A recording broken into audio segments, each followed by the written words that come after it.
اور یہ امانت دنیا میں اس کو اس لیے بخشی گئی ہے تاکہ انسان اپنی آخرت بنا سکے اور اپنی دنیا بھی بہتر بنا سکے۔ اور دوسرے قرآن نے سورہ نساء میں یہ بات کہی ہے کہ وَلَا تَقْتُلُوا أَنفُسَكُمْ إِنَّ اللَّهَ كَانَ بِكُمْ رَحِيمًا، کہ لوگوں تم اپنے آپ کو ہلاک نہ کرو، اللہ تم پر بڑا مہربان ہے۔ اگر تم اپنے آپ کو ہلاک کرتے ہو ظلم اور عدوان کی بنیاد پر تو اس ہلاکت کے نتیجے میں ہم تمہیں آتش دوزخ میں ڈال دیں گے۔ مَن يَفْعَلْ ذَلِكَ عُدْوَانًا وَظُلْمًا فَسَوْفَ نُصْلِيهِ نَارًا وَكَانَ ذَلِكَ عَلَى اللَّهِ يَسِيرًا۔ ایک جگہ قرآن یہ کہتا ہے کہ وَلَا تُلْقُوا بِأَيْدِيكُمْ إِلَى التَّهْلُكَةِ، لوگوں تم اپنے آپ کو ہلاک نہ کرو، احسنوا، ہمیشہ نیکیاں یعنی احسان کی روش اختیار کرو، نیکی کے راستے پر چلو، ان اللہ یحب المحسنین۔ تو قرآن کے نقطہ نظر سے یہ بہت ساری چیزیں ہمارے سامنے آتی ہیں۔ تو میں یہ سمجھتا ہوں کہ موجودہ دور میں خودکشی کے جو رجحانات ہیں، تو رجحانات میں سب سے بڑا سبب یہ ہے کہ انسان مادہ پرست ہو گیا، خود فراموش ہو گیا، انسان بیزار ہو گیا، انسانوں سے دوریاں اختیار کر رہا ہے، اور روحانی قدروں کی پامالی ہے۔ یہ ساری چیزیں مل کر انسان کے لیے ہلاکت کا راستہ اس میں جو ہے مل رہا ہے اس کو۔ میرا سوال ڈاکٹر لطیف الرحمان صاحب سے ہے کہ ڈاکٹر صاحب یہ بات کہی جاتی ہے کہ خودکشی جو ہے وہ ٹپ آف این آئس برگ ہے، تو اس کی جڑ میں کیا چیزیں شامل ہوتی ہیں؟ مطلب اس سائیکو انالیسس کس طرح کیا جاتا ہے، اگر آپ اس پر روشنی ڈالیں تو۔ السلام علیکم۔ سب سے پہلے تو میں شکر گزار ہوں مولانا کا کہ انہوں نے کافی تفصیل سے یہ باتیں بتا دی ہے، اسپریچول جو اسپیکٹس ہے اس کے روحانی۔ ساتھ ہی ساتھ جو ڈاکٹرز نے اور سائیکیٹرسٹ نے جو باتیں کی ان میں کئی باتیں وہ ہو سکتی ہیں اس کی وجہ۔ ایک تو یہ ہو سکتا ہے کہ اس کو جو کوئی نفسیاتی مرض ہو سکتا ہے، ڈپریشن ہے، جس کی وجہ سے وہ کوئی دھیان نہیں دے پا رہا ہے اپنے آپ کو، یا یہ ہو سکتا ہے کہ کوئی اچانک کسی کا ڈیتھ ہو جائے، یا یہ ہو سکتا ہے کہ کوئی بہت بڑا نقصان ہو جائے، یا ہم دیکھتے ہیں کہ بہت سی مرتبہ جو ایگزامس کے بعد جو فیلیورس ہوتے ہیں وہ ہیں۔ اور جیسا کہ آپ نے پوچھا تھا کہ رجحانات بڑھ رہے ہیں، تو یہ ایک اسپریچول جو ڈیکے ہے، مطلب جو ہمارا روحانی جو نیچے جا رہے ہیں ہم زوال، وہ بھی ایک وہ بہت بڑی وجہ ہے۔ لیکن ساتھ ہی ساتھ یہ بھی چونکہ جیسے جیسے ہم لوگ بڑھ رہے ہیں ویسے ویسے ایک نیوکلیئر فیملیز بڑھتے جا رہے ہیں۔ پہلے جو فیملیز رہتے تھے بڑے، اس میں جھگڑے بھی ہوتے تھے لیکن مل بھی جاتے تھے لوگوں کے روسز۔ یہاں پر نیوکلیئر فیملیز میں جب ہسبینڈ اور وائف میں کوئی کانفلکٹس وغیرہ ہوتے ہیں تو ان کو ریزالو کرنے کے لیے کوئی نہیں ہوتا ہے۔ پھر کئی مرتبہ یہ ہوتا ہے کہ ہمارے جو ایکسپیکٹیشنس ہے، جو ہماری توقعات ہے، اس میں اور جو حقیقت ہے، ریئلٹی ہے، اس میں ایک فرق ہو جاتا ہے۔ تو ہم کوشش کر سکتے ہیں کہ وہ ایکسپیکٹیشنس حاصل کریں، لیکن ریئلٹی کو ہم چینج کرنے پہ قادر نہیں ہیں۔ ہم کو ایکسپیکٹیشنس کے حساب سے کام کرنا ہوتا ہے۔ اس لیے کئی مرتبہ ہم کو جو بات کہی جاتی ہے کہ انکنڈیشنل ایکسیپٹنس جسے کہتے ہیں، کہ بھئی آپ کو قبول کرنا چاہیے کہ ہاں یہ ایسے حالات ہیں اور مجھے ان حالات سے جتنا ممکن ہے نکلنے کی کوشش کرنا پڑے گا، یا اگر ایسے ہی حالات ہیں تو ایسے حالات ہی کے ساتھ میں جیتا رہوں گا۔ یہ ہم کو ایک قسم کا احساس ہونا چاہیے۔ دوسرا NCRB کا یا نیشنل کرائم رپورٹ بیورو کا کہنا ہے کہ سب سے بڑی وجہ خودکشی کی جو ہے تو یہ فیملی کانفلکٹس یا خاندانی جو اختلافات ہے یا خاندانی جو کشمکش ہوتی ہے وہ ہیں۔ اور فیملی کانفلکٹس میں کئی وجہ ہو سکتی ہے، اس میں ہسبینڈ وائف کے الگ الگ نیچر ہونا، یا یہ ہے کہ ان لاز کی طرف سے بلا وجہ اس کے اندر مداخلت ہونا، یا یہ ہے کہ بھئی شوہر کو کوئی ایڈکشن یا کوئی قسم کا نشے کی عادت ہونا، یہ سب، اور فائنینشیل کانفلکٹس، تو یہ سب باتیں ہوتی ہے، یا کسی کا شکی مزاج ہونا، یہ سب کئی باتیں ہیں جو ان میں ہو سکتی ہیں۔ بہرحال یہ کئی وجوہات ہیں جو ہو سکتے ہیں، اس کے علاوہ اور بھی کوئی وجہ ہو سکتی ہیں جو صادق قریشی صاحب اس پر روشنی ڈالیں۔ ہم ڈاکٹر صادق صاحب سے جاننا چاہیں گے کہ یہ جو خودکشی کا یہ سارا عمل ہوتا ہے، اس کے ریڈ سائنس کیا ہوتے ہیں تاکہ ایک ارلی لیول پر اس کو پہچانا جائے اور اس سے بچا جائے؟ جیسے کہا جاتا ہے کہ اسٹچ ان ٹائم سیوز 9، اور کوئی بھی آگ جو ہے وہ ایک کپ سے بجھائی جا سکتی ہے، تو اس کو ہم کس طرح پہچانیں اس رجحان کو اگر وہ کسی میں محسوس ہوتا ہے؟ اس پر سائیکیٹرک سائنس کیا کہتی ہیں آپ؟ ذرا واضح فرمائیں۔ بہت بہت شکریہ، آپ کا سوال بہت ہی اچھا ہے، اور یہ آج کے معاشرے میں جو سب سے ضرورت کا سوال ہے، اس سوال کا جواب کی معلومات ہر ایک انسان کو ہونا چاہیے، کیونکہ آس پاس ہم دیکھ رہے ہیں کہ آج اسٹریس لیولز بہت زیادہ بڑھ گئے ہیں. ہر انسان, آپ چھوٹا بچے سے لے لیجئے تو ایک بوڑھا انسان بھی, ہر کہیں نہ کہیں بات کرو تو ایسا لگتا ہے کہ یار کوئی نہ کوئی اسٹریس میں ہے. چھوٹا بچہ جو اسکول جانے والا ہے یا جو ریٹائرڈ آدمی ہے, ان کو بھی کوئی نہ کوئی چیز کا اسٹریس تو ہے ہی. تو سب سے پہلے یہ ہے کہ ہمیں یہ سمجھنا پڑے گا کہ جیسا لائق صاحب نے بتایا, ڈاکٹر صاحب نے بتایا ہمیں کہ سوسائڈ کیوں ہوتے ہیں. تو سوسائڈ کا سب سے میجر جو ریزن, سب سے بڑی وجہ جو ہے وہ ہے ڈپریشن. یہ ایک ذہنی مسئلہ ہے یا ذہنی بیماری ہے جو کہ بہت سارے اس کے ریزنس اور اس کے وجوہات ہوتے ہیں. جیسا سر نے پورے وہ کیا, الٹیمیٹلی جو فائنل جو اس کا نچوڑ ہوتا ہے وہ ڈپریشن ہوتا ہے. مطلب سوسائڈ کرنے سے پہلے ہر انسان جو ہے وہ ڈپریشن میں جاتا ہی جاتا ہے. اور وہ ڈپریشن کا ایک سمٹم ہوتا ہے نا امیدی, جس کو ہوپلیسنس بولتے ہیں, کہ اب سب سارے جو ہے راستے جو ہیں وہ ختم ہو چکے, اس کے بعد کوئی اور راستہ نہیں ہے. آپ یہ سوچئے کہ اگر کوئی انسان سوسائڈ کر رہا ہے, خودکشی کرنے جا رہا ہے, تو اس کو لگتا ہے کہ سب سے آسان اور سب سے جس میں اس کو خوشی ملیں گی وہ یہی راستہ ہے. مطلب اس کے پہلے وہ سارے راستے جو ہے وہ اس کی ٹرائی کر چکا ہے, سارے راستوں سے اسے جو امید تھی وہ امید ملی نہیں, اور اس کے بعد فائنل میں وہ اس مقام پہ آتا ہے. تو گھر والوں کو یہ سمجھنا ضروری ہے کہ ہر انسان جو سوسائڈ کر رہا ہے یا کرنے کی کوشش کی ہے, وہ آپ کو کہیں نہ کہیں کچھ ریڈ سگنلز یا ایک ٹارگیٹ سائنس یا ریڈ سگنلز آپ کو ڈیفینیٹلی دے گا. تو ہمیں وہ پک اپ کرنے کی ضرورت ہے.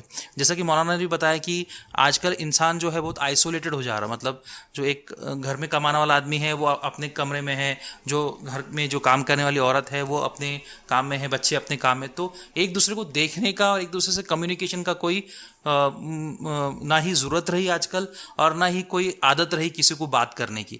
تو یہ چیز پہچانیں گے کیسا, کوئی ڈپریشن میں ہے یا کوئی تکلیف, ذہنی تکلیف میں ہے, یہ پہچانیں گے کیسا.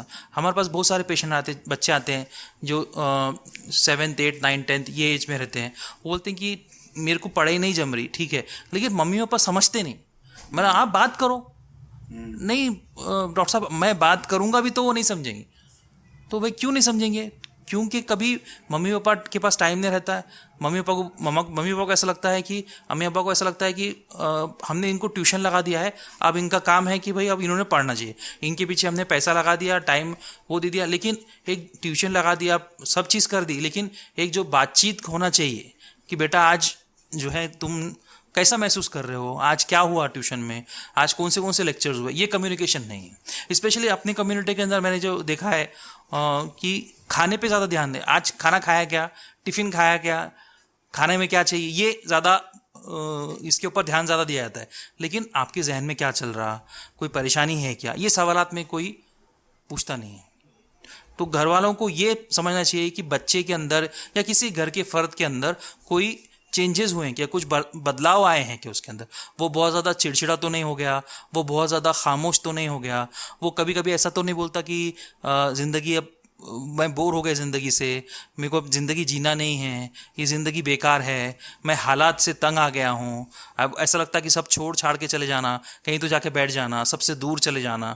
یہ جو باتیں ہوتی ہیں مائنیوٹ باتیں ہوتی ہیں. لیکن گھر والے کیا کرتے ہیں, زیادہ تر تو بولتے ہیں یار کچھ بھی بولتے رہتے تم, کی کوئی بات ہے کیا, یہ کوئی بات کرنے کا طریقہ ہے کیا, ٹھیک ہے. لیکن کوئی نہیں پوچھتا کہ اچھا آپ کو ایسا لگ رہا ہے, آپ بیٹھیے اپن بات کریں گے, کیا پرابلمس ہے آپ کی. دیکھیے ہر پرابلم کا سلوشن دینا پاسبل نہیں رہتا ہے. لیکن اپنے کو جو میں اگر سمجھو پرابلم میں ہوں, مجھے پرابلم کا سلوشن نہیں چاہیے, مجھے سننے والے کان چاہیے. مجھے سننے والے کان چاہیے. وہ کان کس کے رہیں گے, ٹھیک ہے. میں کسی ان پڑھ آدمی سے جا کے یا جو باہر کا آدمی اس سے جا کے تو میرے پرابلمس ڈسکس نہیں کرتا ہوں.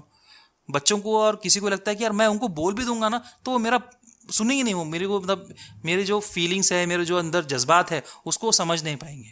تو ہمیں سب سے پہلے کمیونیکیشن جو گھر کے اندر لوگ بات کرتے ہیں اس کو بڑھانا ہے. ابھی کیا ہو گیا کہ ہسبینڈ جو ہے وہ اپنے موبائل میں, وائف اپنے موبائل میں, اپنے کام میں یا ٹی وی میں, سیریلس میں, بچے اپنے اس میں, بات چیت ہوتی نہیں ہے, ٹھیک ہے. ایک سوال جو میں ہر پیشنٹ کو پوچھتا ہوں کہ آپ کے دماغ میں کیا چل رہا, آپ کا من کیسا, مراٹھی میں اگر پوچھنا ہے تم سے من کیسا ہے, آپ کے جو ذہن میں کیا چل رہا ہے, ایک سوال بس. اور پھر وہ اپنی پوری کتاب کھول دیتا ہے. بہت سارے پیشنٹ رونے لگ جاتے ہیں. کیوں رونے لگ جاتے ہیں, یہ سوال کسی نے پوچھا ہی نہیں. بچے کو پوچھتا ہے کیا چل رہا ہے آپ کے دماغ میں, کوئی پوچھتا نہیں ہے. تو ہمیں یہ ریڈ سگنلس کی بچہ کہیں چڑچڑا تو نہیں ہو گیا, بہت اکیلا اکیلا تو نہیں رہ رہا, سڈنلی 70-80-90% تھا اس کا, سڈنلی جو ہے فال ہو گیا, مطلب پڑھائی کے اندر بالکل ہی کمزور ہو گیا ہے, کانسنٹریشن لیول بہت کم ہو گئے. وہ بول رہا ہے کہ امی میرا دھیان ہی نہیں لگ رہا, مطلب میں پڑھتا ہوں لیکن میں بھول جاتا ہوں. یہ بھولنے کی ایک عادت جو ہے یہ بھی ایک ڈپریشن کی علامت ہے. اسپیشلی جو گھر کے لیڈیز ہیں ان کے اندر بھی یہ جو بھول جاتے چھوٹی چھوٹی چیزیں, چابی رکھ کے بھول گئے, برتن چمچہ رکھ کے بھول گئے, کوئی امپورٹنٹ ڈیٹ تھی وہ بھول گئے, تو یہ بھی ڈپریشن کی علامت ہے. اس کے بعد بچے جو ہیں کبھی کبھی بہت چڑچڑاپن کرتے ہیں, اسکول جانے کے لیے منع کر دیتے ہیں, تو یہ بھی دیکھنا پڑے گا. ایک اور جو ڈپریشن کی علامت ہوتی ہے وہ ہے ایڈکشن, مطلب نشہ. تو بہت سارے بچے جو ہیں ان کو لگتا ہے کہ یہ ٹینشن سے باہر نکلنے کے لیے کوئی نشہ کرنا چاہیے. اور سب سے پہلا جو نشہ اپنے معاشرے میں آتا ہے وہ ہے تمباکو کا نشہ. وہ دو چیزوں میں آتا ہے, ایک تو سگریٹ یا تو بار تمباکو جو پوڑی بولتے ہیں اس کو, گٹکا. اس میں اس کے بعد جو یہ سٹارٹنگ پوائنٹ رہتا, اس میں بہت سارے ماں باپ کیا کرتے کہ اگنور کرتے, ارے ٹھیک ہے نا یہ عمر میں بچے کرتے, لیکن وہ سٹارٹنگ پوائنٹ ہے. وہاں سے پھر بچے گانجے کی طرف, شراب کی طرف, آج کل جو بٹن آئے ہوئے ہیں اس کے طرف, تو یہ سب سٹارٹ ڈپریشن سے ہوتا ہے. تو یہ ایک اور بہت بڑا ریزن ہے جی. جو جینٹس لوگ ہیں, جو میلس لوگ ہیں, ان کے اندر سب سے بڑا ریزن جو سوسائڈ کا ہے وہ ہے ایڈکشن. بہت سارے لوگ جو خودکشی کرتے ہیں وہ شراب کے نشے میں کرتے ہیں.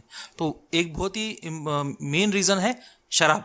تو یہ بھی اپنے کو, اس کے اوپر بھی اپنے کو کام کرنا پڑے گا گھر والوں کو کہ بھئی کہیں بچہ جو ہے کہیں غلط عادتوں میں اور غلط نشوں میں تو نہیں پڑ گیا ہے. اس کے بعد کوئی انسان ہے جیسے بوڑھا آدمی ہے, وہ بہت ہی افسوس بیٹھا رہتا ہے, بات نہیں کرتا ہے, اور سڈنلی بولتا ہے کہ نہیں میں اب میری وصیت بنا دوں گا, یا میں اب سب کو, میں بہت بور ہو گیا, میرے کو سب کو بانٹ دینا ہے اپنا. تو ایسے کچھ اگر ویل بنا رہا ہے, یا جو اپنی جائیداد کو تقسیم کرنے کے لوگ رہتے, یہ سوسائڈ سے پہلے کرتے ہیں لوگ. تو یہ سب چیزیں اپنے کو دیکھنا پڑے گا کہ گھر والوں کے اندر, تو یہ دیکھنے کے لیے سب کا کمیونیکیشن اور سب کا ساتھ میں رہنا کچھ ٹائم تو بھی دن بھر میں سے یہ ضروری ہے. تو سب سے امپورٹنٹ ہے کہ یہ سگنلس کو پکڑنا ہے, اور سگنلس کو پکڑ کے ان سے بات کرنا ہے. آپ کو کسی ڈاکٹر کے پاس جانے کی ضرورت نہیں, کسی کاؤنسلر کے پاس جانے کی ضرورت نہیں. دیکھیے آپ کا بچہ ہے, آپ کا گھر والا ہے, وہ آپ سے زیادہ بات کریں گا کہ کاؤنسلر سے زیادہ بات کریں گا, لیکن آپ اس سے بات ہی نہیں کر رہے. یا تو آپ بات کریں تو آپ بہت ہی ڈانٹ کے اور بالکل اس کو ایک دم اپوزٹ بات کر رہے, تو پھر وہ سہم جاتا, بولتا نہیں یار ان سے مت بات کریں گے. ٹھیک ہے, دیکھیے ہم جب پیشنٹ دیکھتے ہیں تو ہمارے سامنے پیشنٹ پورا بول دیتا, لیکن گھر والوں کے سامنے نہیں بول پاتا, کیونکہ اس کو ایسا لگتا ہے کہ یہ لوگ مجھے جج کریں گے, اچھے یا برے میں ڈالیں گے, یا تو اچھے بریکٹ میں ڈالیں گے یا تو برے بریکٹ میں ڈالیں گے. ہم جب سنتے ہیں تو ہم بالکل نیوٹرل ہو کے سنتے ہیں, بھائی ٹھیک ہے تمہارا پرابلم ہے نا, ہم کوشش کریں گے کہ اس کو سالو ہو. ہر پرابلم سالو ہونا, میں نے جیسے بتایا کہ ایک اچھے کان کی ضرورت ہے, سننے والے کی ضرورت ہے. تو 90% پرابلم وہ اچھا کان مل گیا تو 90% پرابلم سالو ہو جاتے ہیں. ڈاکٹر صاحب سے جیسے ہم سمجھ رہے تھے کہ خودکشی کی ایک وجہ جو ہے وہ ڈپریشن. میں مولانا سے جاننا چاہوں گا کہ یہ جو ڈپریشن ہے اس کے سدباب کے سلسلے میں قرآن کیا ہماری رہنمائی کرتا ہے؟ دیکھیے اس میں سب سے پہلے تو قرآن یہ کہتا ہے کہ نمازوں کا اہتمام کیا جائے. نمازیں جو ہے, جو نمازیں کیا کرتی ہے, ان الصلاۃ تنہی عن الفحشاء والمنکر, کہ نماز فحش کاموں سے اور منکرات سے روکتی ہے. تو منکر میں یہ سب چیزیں آتی ہیں, وہ ناپسندیدہ چیزیں اس میں آتی ہیں. اور دوسرے کہ نماز کا ایک پورا عمل جو ہے نا انسان کو صبر کا جو ہے نا وہ کرتا ہے, اس کا صبر کا لیول ہائی کرتا ہے. جو قرآن میں کہا گیا یا ایھا الذین آمنوا استعینوا بالصبر والصلاۃ, کہ اے لوگوں جو ایمان لائے ہو صبر اور نماز سے مدد حاصل کرو, ان اللہ مع الصابرین, بے شک اللہ صبر کرنے والوں کے ساتھ ہے. تو وہاں قرآن مجید یہ بتا رہا ہے کہ نماز اور صبر یہ دونوں ایک دوسرے کو جنریٹ کرتے ہیں.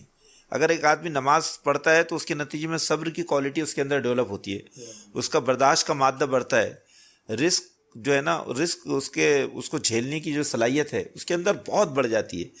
اسی لیے ہم دیکھتے ہیں کہ لوگ اگر تختہ دار پر چڑھ گئے, پھانسی پر بھی چڑھ گئے, تو پھانسی پر چڑھنے سے پہلے انہوں نے نمازیں ادا کی تو ان کے چہروں پر ایک خاص قسم کا سکون محسوس کیا گیا کہ ان کو کوئی ٹینشن نہیں تھا اس کا.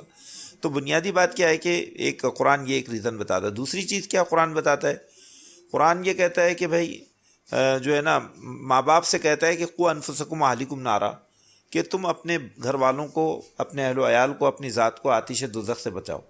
تو اصل میں خودکشی کا راستہ بھی ایک طرح سے انسان کو مطلب دنیا و آخرت کی تباہی کی طرف لے جاتا ہے.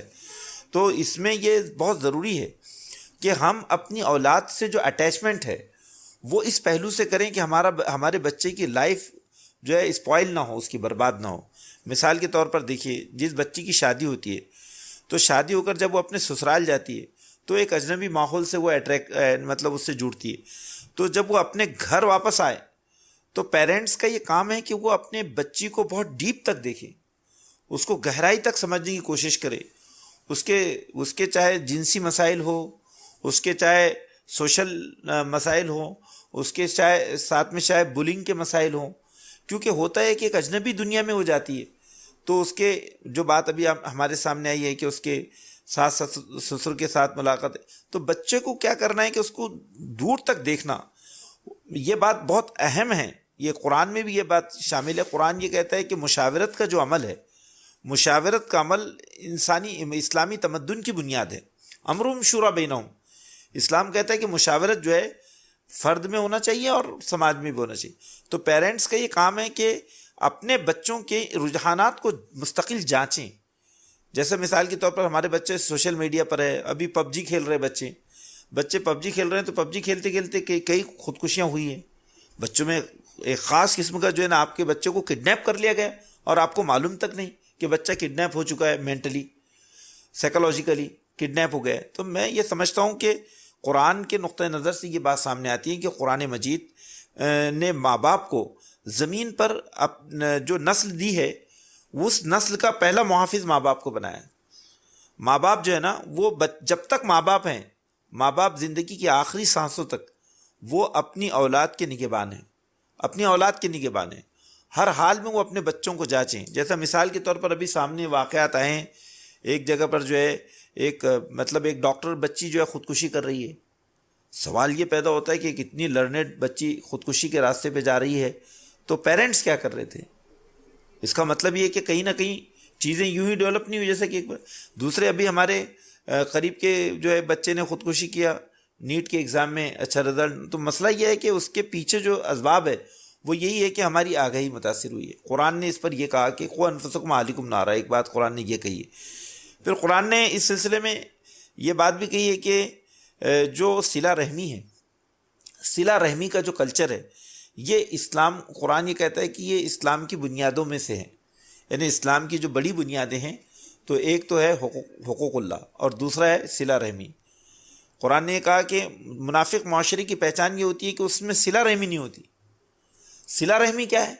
صلہ رحمی یہ ہے کہ انسان جو ہے اپنے رحمی رشتوں کے سلسلے میں مستقل متوجہ ہو. وہ اپنے بھائیوں کو دیکھیں، وہ اپنی بہنوں کو دیکھیں، وہ ان کی خیریت دریافت کریں.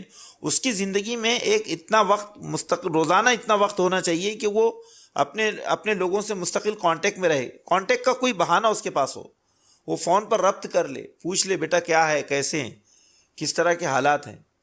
دیکھیے میں یہ اچھا کچھ چیزیں کیسی ہیں. صلہ رحمی کو قرآن نے بہت ڈیٹیل میں بیان کیا. قرآن کیوں کہتا ہے اس کو صلہ رحمی کو؟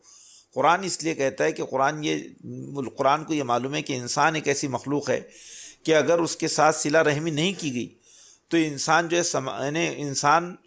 انسان جو ہے مایوسیوں کا شکار ہوتا ہے اور وہ اجنبیت محسوس کرتا ہے اور پھر وہ نتیجے میں سمجھتا ہے کہ اس دنیا میں میرا کوئی نہیں ہے اور مجھے جو ہے کوئی اہمیت حاصل نہیں ہے، لہذا میرے لیے صرف ایک ہی راستہ ہے اور وہ راستہ یہ ہے. بلا شبہ یہ سب ایک تیسری جو بات ہے جو آپ نے پوچھا اس کی بنیاد پر کہ بنیادی طور پر ہمیں اپنے بچوں کی تربیت میں ایمانیات کو اور توکل علی اللہ کو مستقل شامل کرنا چاہیے. ہمارے بچوں کو مشکل ترین حالات میں اللہ کی ذات پہ بھروسہ کرنا سکھانا چاہیے کہ اللہ کی ذات پہ کیسے بھروسہ کیا جاتا ہے. ابھی کیسے کرتے ہیں بھروسہ؟ چھوٹی چھوٹی چیزوں میں ان کو یہ بتانا ہے کہ بھئی یہ جو لقمے ہم کھاتے ہیں یہ خدا کا شکر ہے، اگر یہ کسی وجہ سے ہم کو میسر نہ آئے تو ہمیں صبر کرنا چاہیے، روزہ رکھنا چاہیے. یہ چیزیں یا اسی طرح سے جو ہے نا تکالیف میں جب ہم برداشت کرتے ہیں تو اس کا بھی اجر اللہ کے پاس ہے نا. یہ بات بہت اہم ہے. ایک جگہ اللہ کے رسول کی حدیث ہے من عز مصابا فلو اثر اجر فاعلی، کہ جو آدمی کسی ستم رسیدہ شخص کی تعزیت کرتا ہے، اس کو جا کر دلاسا دیتا ہے، تو وہ اپنی مصیبت میں جتنا اجر پاتا ہے اس پہ صبر کر کے اتنا ہی اجر اس شخص کو ملے گا کہ جس نے اس مصیبت زدہ شخص کی اس کو جو ہے تسلی دی، یعنی وہ چیز سامنے آتی. تو اس چیز کو ہمیں سمجھنے کی ضرورت ہے کہ ہمارے بچے کی اعتقادی تربیت، اس کی روحانی تربیت، اس کی جذباتی نشوونما میں کہ ہمارے بچے غصوں کے بہت تیز ہو گئے ہیں اور غصے میں کسی بھی انتہائی اقدام تک پہنچ رہے ہیں. تو اسلام غصے پہ کنٹرول کرنے کے لیے جو ٹولز اسلام میں ہیں کہ کیسے آدمی جو ہے وضو کر لے، آدمی نماز پڑھ لے، آدمی اپنی پوزیشن کو چینج کر لے، استغفار کریں، ہے نا، یہ سب چیزیں. اور اسی طرح جنسی نشوونما، جنسی تعلیمات اسلام کی بہت اہم ہیں، اور اسی طرح سے جو ہے عقل و فہم کی نشوونما. تو ہمیں یہ سمجھنا چاہیے کہ اسلام سب سے پہلے اسلام جس چیز کی طرف توجہ دیتا ہے، میں یہ سمجھتا ہوں وہ ہے روحانی نشوونما. اعتقادی نشوونما کے ساتھ روحانی نشوونما کی ایک بات میں آپ کو یہ بتانا چاہتا ہوں کہ جس شخص کی بھی روحانی تربیت ہوگی، یعنی وہ اللہ کا ذکر کرتا ہو، اللہ کو یاد کرتا ہو، اللہ کو محسوس کرتا ہو، وہ شخص کبھی خودکشی کر ہی نہیں سکتا، وہ کبھی خودکشی نہیں کر سکتا. جو شخص یہ کہے کہ الحمدللہ، مصیبتوں میں مشکلات میں کہے کہ الحمدللہ، نعوذ باللہ جو ہے، تو وہ جو کلمات ہے وہ کلمات نہیں ہیں، وہ کلمات ایک طاقت ہے کہ خدا اس سے جڑ جاتا ہے. فاذکرونی اذکرکم، تم میرا ذکر کرو میں تمہارا ذکر کروں گا. تو یہ جو ہے کچھ اس کے چیزیں ہیں جو کہ ہم متوجہ ہو سکتے ہیں کہ ہم، جیسا کہ یہ جو بچی کی جو چیزیں سامنے آئی ہیں، جو عائشہ عارف خان نے جس طرح سے یہ اقدام کیا ہے، تو اس میں واضح طور پر یہ سمجھ میں آ رہا ہے کہ اس سے یہ معلوم ہی نہیں تھا کہ یہ خودکشی کتنا بڑا جرم ہے. یہ جو ہے یہ انتہائی قدم کیسے ہے. وہ یہ سمجھ رہے کہ میں اللہ کے پاس جاؤں گی تو اس کو سب بتاؤں گی کہ میرے ساتھ کیا حالات پیش آئے ہیں اور کیسے حالات سے میں گزری ہوں، ہے نا. اس کا مطلب یہ ہے کہ وہ بیچاری بنیادی طور پر وہ تمام تعلیمات سے محروم تھی جو تعلیمات اس کو خودکشی کے راستے سے روکتی ہیں. میں یہ سمجھتا ہوں کہ سب سے پہلے زندگی کی معنویت، انسانی زندگی کی قدر و قیمت کیا ہے، اس کا احساس ہماری نسلوں کو معلوم ہونا چاہیے. زندگی ایک امانت ہے خدا کی، اور اس امانت میں وہ خیانت نہیں کر سکتا، یہ معلوم ہونا چاہیے. یہ ساری چیزیں میرا خیال تربیت کے عوامل میں سے، اس کے ٹولز میں یہ چیزیں شامل ہو سکتی ہیں. ڈاکٹر لائق صاحب، ہم آپ سے جاننا چاہیں گے کہ یہ جو جیسے وجہ آئی سوسائڈ میں کہ یہ جو ایڈکشن ایک بڑی وجہ ہے، تو اس ایڈکشن سے بچنے کے لیے اور اپنی نسلوں کو بچانے کے لیے کیا کیا جا سکتا ہے؟ سب سے پہلے تو میں یہ بتا دوں کہ ایڈکشنس پہلے جو ہے یا تو شراب کا یا پھر گانجے کا ہوتا تھا یا تمباکو کا، لیکن آج جیسے جیسے ڈیولپمنٹس ہو رہا ہے اور نئی نئی چیزوں کے ایڈکشن شروع ہو گئے جو بچوں میں بھی، جیسے ہم سن رہے ہیں کہ تھینر ہے یا وائٹنر ہے یا اور کچھ ہے. اور جیسا کہ ڈاکٹر صادق نے بتایا ابھی کہ ایڈکشنز بھی جو ہے تو سوسائڈ کا ایک کاز ہو سکتا ہے. لوگ جو ہے تو شراب کے نشے میں یا دیگر اور کوئی نشوں میں بھی ایڈکشن کر سکتے ہیں. نہ صرف یہ بلکہ شرابی کی بیوی بھی جو ہے حالات سے تنگ آ کر، یا اس کا بچہ یا جو بھی بہت سینسیٹیو اگر کوئی بچہ ہے تو وہ بھی لوگ جو ہے تو حالات سے تنگ آ کر خودکشی کر سکتے ہیں. اب سوال یہ ہے کہ ایڈکشنز کو سے کیسے روکا جائے یا رکایا جائے یا کم کیا جائے. اس لیے کہ زیرو تو نہیں کر سکتے ہم، لیکن کم اور زیادہ ہوتی رہتی ہیں چیزیں. تو سب سے پہلے ہمیں یہ کرنا ہوگا کہ جو اسکولس ہے، اسکول میں 7ویں 8ویں کے جو کلاسز ہے اس میں نشے کے بارے میں جو ہے تو بہت زیادہ بچوں کو ایک معلومات دی جانی چاہیے. بلکہ ان کو پیسیو معلومات نہیں دینی چاہیے، ان کو ہی جو ہے تو الگ الگ تقریری مقابلے، تحریری مقابلے، speech competition, writing competition, drawings, مطلب ان کا ایکٹیو پارٹیسپیشن ہونا چاہیے. بہت سی مرتبہ ہم یہ ہوتا ہے کہ کوئی آتا ہے ایک سائیکیٹرسٹ یا کوئی سائیکولوجسٹ یا کوئی کاؤنسلر ہو، تقریر کر کے بچوں کے سامنے چلے جاتا ہے.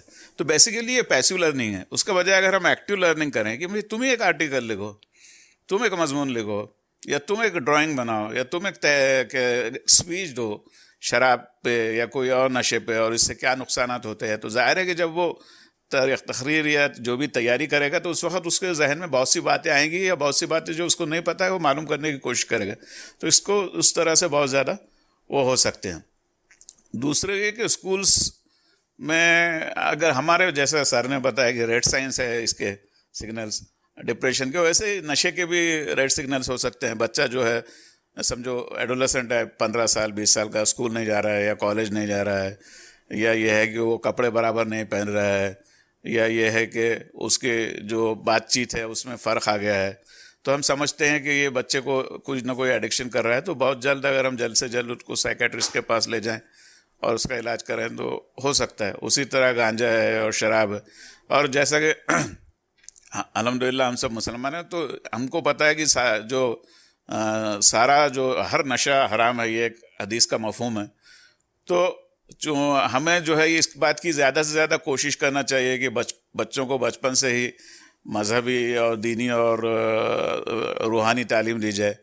اور ظاہر ہے کہ جو گھر میں باپ اس کے دوسرے رشتہ دار صحیح رہیں گے, اس گھر میں بچے کے ایڈکشن ہونے کے چانسز جو ہے وہ کافی کم ہوتے ہیں. تو یہ سب الگ الگ چیزیں ہم کوشش کرتے ہیں. سب سے پہلے یہ ہے کہ ایڈکشن شروع میں ہوتے ہی بہت جلدی علاج کرنا چاہیے. دوسرے سوشل جو بیماری میں نے دیکھا ہوں وہ یہ ہے کہ اگر بچہ شراب پی رہا بدماش ہے تو لوگ سمجھتے شادی کرا دے اس کی پینا چھوٹ جائے گا. یہ کامن ہے, میرے کو لگتا ہے ڈاکٹر صاحب کا بھی یہی تجربہ ہوا کہ سائیکیٹر کے پاس ہم جب آتے ہیں, ایڈکشن والے آتے ہیں, تو کتنے سال سے پی رہا ہے, تو وہ بولتے ہیں 15 سال سے. شادی ہو کتنے دن ہوئے ہیں, تو وہ بولتے 10 سال. تو شادی کیوں کرے بھائی, پہلے اس کا ایڈکشن چھڑانا ہے. تو وہ بولتے ہیں ہم کو لگا شادی ہوں گی تو وہ ایڈکشن ختم ہو. تو میں یہ پوری دل کی گہرائیوں سے یہ گزارش کرتا ہوں وہ سب پیرنٹس سے جن کے بچے بدقسمتی سے ایڈکشن کے شکار ہو گئے ہیں, پلیز ایسے بچوں کو پہلے سائیکیٹرسٹ سے مل کر اس کی بیماری دور کیجیے, اس سے بات کیجیے. پیشنٹ آئے نہ آئے, آپ سائیکیٹرسٹ سے مل کے اس سے مشورہ لیجیے, آپ اس سے پوچھیے کہ کیسے کر سکتا ہے اور دور کیجیے. اس کے بعد یہ آپ شادی کیجیے. کیوں, تو شادی کر کے آپ جو ہے نہ صرف ایک نئے اور فرد کو مصیبت میں ڈال رہے ہیں. اب تک صرف ماں باپ اور بھائی بہن تھے, اب ایک نیا ہوتا. تو پلیز اس سے بچیے اور اس پر دھیان دیجیے. شکریہ, جزاک اللہ. ڈاکٹر صادق صاحب سے ہم یہ سمجھنا چاہیں گے کہ یہ جو سوسائڈ کی جو اکثر وجوہات میں سے ایک وجہ, اور یہ جو عائشہ عارف خان کی کیس میں بھی تھی کہ کانفلکٹ ہوتا ہے میاں بیوی کا, تو اس کو سائیکیٹری کس طرح دیکھتی ہے اور اس کی کیا وجوہات ہوتی ہیں, اس کا کیا انالیسس ہوتا ہے اور اس سے کیسے بچا جا سکتا ہے؟ جی, سوال بہت ہی اچھا ہے آپ کا کہ بہت کامن بھی ہے یہ. ہم جو پیشنٹس دیکھتے ہیں اس کے اندر بھی جو ہے یہ دکھ کے آتا ہے کہ میاں اور بیوی کے اندر جھگڑے ہونا, چھوٹی چھوٹی بات پہ ہو یا بڑی بات پہ ہو, اور اس کے بعد ریئیکشن. تو ریئیکشن جنرلی میلز کا جو مرد ہے ان کا ریئیکشن تھوڑا سا الگ ہوتا ہے اور عورتوں کا ریئیکشن تھوڑا سا الگ ہوتا ہے. تو جو مرد حضرات ہوتے ہیں ان کا ریئیکشن کیا ہوتا ہے کہ وہ یا تو گھر چھوڑ کے نکل جاتے ہیں, یا پھر وہ ایگریسو ہو جاتے ہیں, مار پیٹ کے نکل جاتے ہیں, یا پھر جیسے سر نے بتایا کہ ایڈکشن کی طرف کچھ بھی چھوٹا موٹا ٹینشن آیا تو وہ شراب کی طرف چلے جاتے ہیں. تو اسی طرح سے فیمیلز کا جو ریئیکشن ہوتا ہے, یا تو وہ دیکھیے وہ زیادہ تر جو فیمیلس ہے جو اس طرح سے گزر رہے ہیں, جن کی شادی جو ہے جو جیسی چلنا چاہیے ویسی نہیں چل رہی ہے, تو وہ زیادہ تر فیمیلز جو ہے وہ ڈپریشن میں جاتے ہیں. اب فیمیلز کا ڈپریشن بولو تھوڑا سا الگ رہتا ہے. وہ جنرلی بولیں گے نہیں آپ کو کہ ان کو اداس لگ رہا, یا ان کو مایوس لگ رہا, یا ان کو چڑچڑ ہو رہا, لیکن ان کو جو ہے جسم میں دکھنا شروع ہوتا, جس کو ہم ماسک ڈپریشن بولتے ہیں. مطلب جو ٹپیکل ڈپریشن کے سمٹمس ہے وہ نہیں رہیں گے. سر بہت دکھیں گا, کن پٹی دکھیں گی, پیٹھ دکھیں گی, کمر دکھیں گی, کہیں نہ کہیں دکھتے رہیں گے. چھاتی میں دکھنا, پیٹ میں دکھنا, ہاتھ پیر میں دکھنا, کمزوری لگنا, بہت فٹیگ, بالکل تھوڑا کام کرے کہ تھک جانا, کھانے پینے میں انٹرسٹ ختم ہو جانا, یہ ان کے ڈپریشن کے سمٹمس رہتے ہیں.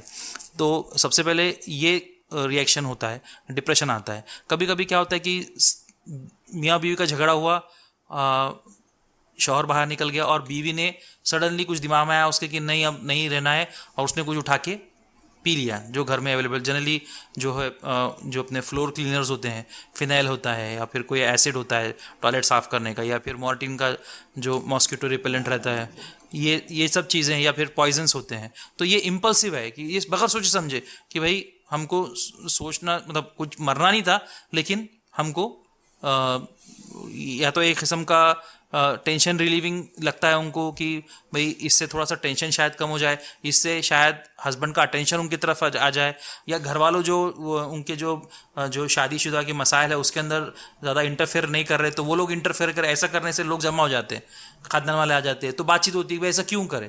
تو وہ چیزیں سب کو معلوم, تو وہ ایک